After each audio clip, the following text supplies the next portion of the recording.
नमस्कार, public news देख रहे हैं आप। उपराष्ट्रपति चुनाव में क्रॉस वोटिंग होने के बाद से इंडी गठबंधन में झगड़ा चल रहा है। क्रॉस वोटिंग को लेकर विपक्ष की पार्टियां आपस में एक दूसरे के ऊपर आरोप लगा रही है। कांग्रेस में मंथन चल रहा है कि हमारे कौन कौन से नेताओं ने एनडीए के उम्मीदवार को वोट दिया है। टीएमसी में भी हंगामा चल रहा है। आम आदमी पार्टी में आरोप लगाए गए यही हालत शिवसेना यूबीटी की है, तो वही स्थिति शरद पवार की पार्टी एनसीपी की है और वही कांग्रेस के अंदर भी चल रहा है। टीएमसी में भी कम नहीं है। टीएमसी के भी नेताओं के बयान ऐसे ही आ रहे हैं, क्योंकि इन सबको लग रहा है कि जिसकी पार्टी के सांसदों ने एनडीए के उम्मीदवार सीपी राधाकृष्णन को वोट दिया है और जैसे ही पोल खुलती है यह पता चलेगा कि उस पार्टी के अंदर बगावत चल रहा है। उस पार्टी के सांसद मोदी के साथ खड़े हुए हैं, तो ऐसे में बगावत के बाद पार्टी में विद्रोह और सुलगेगा। इसलिए सब लोग अपनी इज्जत बचाने की कोशिश में लगे हुए हैं। टीएमसी के तरफ से एक बयान सामने आया। अभिषेक बनर्जी ने कहा कि हमारे तो सभी लोकसभा और राज्यसभा मिलाकर जो 41 सांसद है, सबने एकजुट होकर सुदर्शन रेड्डी को वोट दिया है। हमारी पार्टी का एक भी वोट इधर से उधर नहीं गया। हमारे सारे सांसद एकजुट थे, लेकिन हम दूसरी पार्टियों की बात नहीं कर सकते।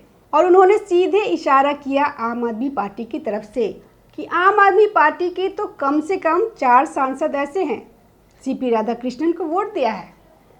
हमारी पार्टी एकजुट रही और आम आदमी पार्टी में विद्रोह हो गया। और उन्होंने सीधे तौर पे कहा कि आम आदमी पार्टी की एक महिला सांसद, उनका इशारा स्वाति मालीवाल की तरफ था कि आम आदमी पार्टी की एक महिला सांसद ने पहले ही घोषित कर दिया था कि हम एनडीए को उम्मीदवार को वोट देंगे, राधाकृष्णन को वोट देंगे। उस पार्टी के दूसरे सांसदों पर क्या भरोसा। यानी अभिषेक बनर्जी ने कहा कि कम से कम 2 से 4 और सांसद, यानी स्वाति मालीवाल के अलावा 2 से 4 ऐसे सांसद हैं जो आम आदमी पार्टी के हैं, जो कि इन लोगों के साथ खड़े नहीं रहे बल्कि एनडीए के साथ खड़े हो गए हैं और उन लोगों ने सीपी राधाकृष्णन को वोट किया। टीएमसी नेता अभिषेक बनर्जी ने कहा है कि आम आदमी पार्टी जैसे दलों से क्रॉस वोटिंग हुई है। आम आदमी पार्टी में पंजाब में तनाव तो चल ही रहा है। कुछ विधायक पार्टी छोड़ चुके हैं और सांसद भी नाराजगी जाहिर करते हैं। ऐसे में पंजाब में सेंध लग सकती है और सांसद बागी हो सकते हैं। अब पार्टी को इसी बात का डर सता रहा है। उसके बाद आम आदमी पार्टी भी कहाँ चुप रहने वाली। उसने संजय सिंह को सामने कर दिया और ममता बनर्जी की पार्टी की धज्जियां उड़ानी शुरू कर दी। जिस ममता बनर्जी और अरविंद केजरीवाल में इतने बेहतर संबंध इन दिनों नजर आ रहे थे, एक दिन के अंदर टूट गया। और फिर संजय सिंह ने कहा टीएमसी को अपने गिरेबान में झांक कर देखना चाहिए। हमारी पार्टी के एक भी सांसद नहीं है, जबकि स्वाति मालीवाल की बात यह कह रहे हैं। स्वाति मालीवाल तो घोषित रूप से आम आदमी पार्टी के विद्रोही हैं। हम सब एकजुट होकर एक साथ होकर वोट किए, लेकिन ये दूसरा सांसद की बात जो की जा रही है उसमें राघव चड्ढा का भी नाम आ रहा है। राघव चड्ढा भी इन दिनों अरविंद केजरीवाल के गुट में नहीं है। जब पंजाब की बात हो रही है तो पंजाब से वो राज्यसभा सांसद है। वहाँ पे पंजाब में अभी हाल फिलहाल में बाढ़ के लिए वो चले गए, जब अरविंद केजरीवाल नहीं थे। अरविंद केजरीवाल के साथ जाते या भगवंत मान के साथ घूमते तो अलग बात थी, लेकिन इस गुट से अलग होने के बावजूद वो पंजाब में बाढ़ की समस्या के लिए गए और वहाँ पे उन्होंने अपने सांसद निधि से पैसा भी दिया, 3 करोड़। भगवंत मान वहाँ पे आजकल परेशान है, क्योंकि पिछले दिनों से बार बार यह चर्चा चल रही है आम आदमी पार्टी के अंदर कि भगवंत मान की कुर्सी जाने वाली है। एंटी इनकम्बेंसी बढ़ रहा है। बाढ़ ने और बढ़ा दिया, बगावत हो रही है। तो एक ही उपाय है, भगवंत मान को सीएम से इस्तीफा देने को मजबूर करो और स्वास्थ्य का भी बहाना भी हो जाएगा और वो अस्वस्थ हैं, तो ऐसे समय में ज़रूरी है कि इनको सीएम के पद से बाहर निकाल दो।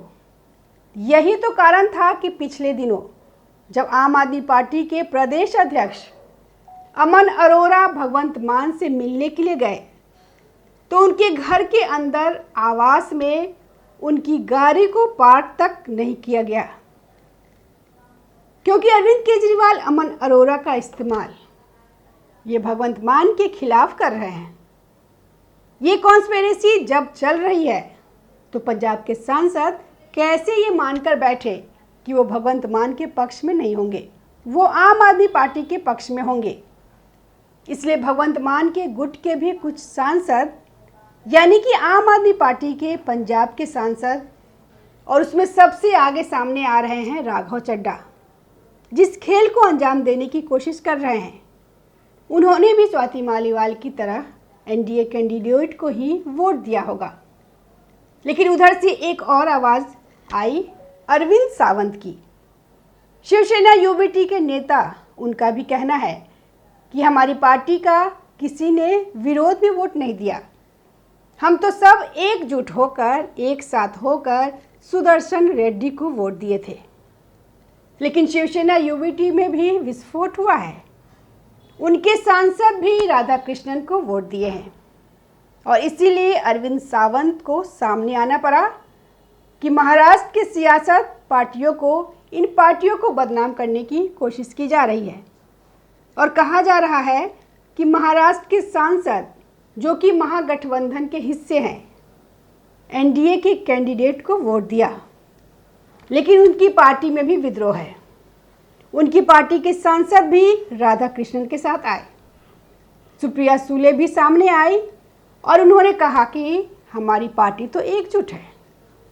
लेकिन ये कांग्रेस की तरफ इशारा करते हुए इन लोगों ने कहा कांग्रेस में सबसे ज़्यादा सेंधमारी हुई है, इसीलिए कांग्रेस को ये सोचना चाहिए कि उनके सांसद इकट्ठे हुए कि नहीं।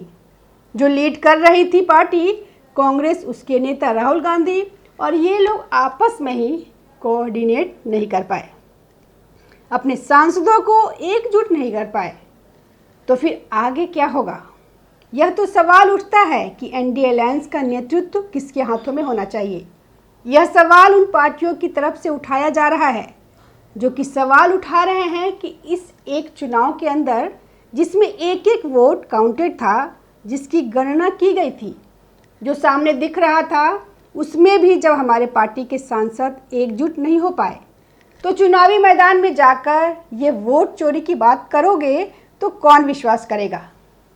सब लोग ये जानेंगे कि जब तुम अपने सांसदों का वोट अपने पक्ष में नहीं कर पाए तो तुम्हारे दिमाग में कॉन्फिडेंस कहाँ से आता है कि जनता हमें वोट कर रही है और वोट कोई दूसरा चुरा कर ले जा रहा है। इसलिए अरविंद सावंत ने तो यह भी कहा कि ये अनपढ़ गवार लोग थोड़े न है जो कि इनवैलिड वोट हो जाता है इनका। तो अगर 15-15 सांसदों का वोट इनवैलिड हो गया तो उसे भी क्रॉस वोटिंग में ही गिना जाना चाहिए। इसीलिए ये वोटों की बात कर रहे हैं। ये 15 वोटों को बाहर नहीं छोड़ रहे। ये सारे के सारे सांसद जो कि क्रॉस वोटिंग किए हैं, उसकी संख्या इन लोगों ने गिन लिया, क्योंकि एनडीए के पास 427 सांसद थे। 11 सांसद अगर मान भी लेते हैं कि वाईएसआरसीपी के सारे सांसदों ने पक्ष में वोट किया क्योंकि उसने समर्थन किया था, तब भी एनडीए को उम्मीद थी कि मैक्सिमम टू मैक्सिमम हमें 440 वोट मिलने चाहिए। लेकिन यह भी उम्मीद थी कि जिन लोगों ने हमें आश्वासन दिया है, हो सकता है वो वोट दे दे। इसीलिए यह जो 440 की बात चल रही थी, ये वोट बढ़कर 452 हो गया और उधर 15 वोट ऐसे हुए जो इनवैलिड करार दे दिए गए। तो ये सवाल उठ रहा है कि अनपढ़ गवार सांसद तो है नहीं जिनको वोट देने की तमीज़ नहीं है, उन्होंने जानबूझकर इनवैलिड कर दिया। यह बात चल रही है तो टीएमसी की तरफ से एक और आरोप लगाया जा रहा है। यह कितना फिजूल आरोप और बेशर्मी की बात अभिषेक बनर्जी जैसा नेता कर रहे हैं। वो कहते हैं कि 15 करोड़ एक वोट के लिए खर्च किए गए थे उपराष्ट्रपति के चुनाव में, जबकि एनडीए के पास पहले से ही बहुमत है। इंडिया अलायंस की पहले से ही हार तय थी। फिर भी इन लोगों को यह समझ नहीं आ रहा है कि Bharatiya Janata party moral victory की बात इन लोगों के लिए थी। भारतीय जनता पार्टी के नेता वोट क्यों खरीदेंगे जबकि जीत निर्धारित थी। तो लेकिन फिर भी बेशर्मों की तरह आरोप लगाए गए और उस आरोप में खुद ही घिर गए। कांग्रेस के खेमे में तो और हड़कंप मचा हुआ है। मनीष तिवारी सामने आए, लीडरशिप पे सवाल उठाया कि ऐसी स्थिति में हमें यह सोचना पड़ेगा कि हम कांग्रेस पार्टी के अपने सांसदों को एक साथ क्यों नहीं रख पा रहे, हम एकजुट क्यों नहीं रख पा रहे हैं। और यह शीर्ष नेतृत्व को, आलाकमान को भी सोचना चाहिए। उनको मंथन, उनको चिंतन करना चाहिए। सबसे ज़्यादा सेंधमारी तो कांग्रेस के अंदर ही हुई है। ये 27 वोट की बात की जा रही है। हो सकता है एनडीए की जिस 427 की बात कर रहे हैं उसमें 1-2 सांसदों का वोट नहीं पड़ा होगा। ये सारे के सारे वहाँ लाइन लगाकर खड़े जरूरी नहीं है।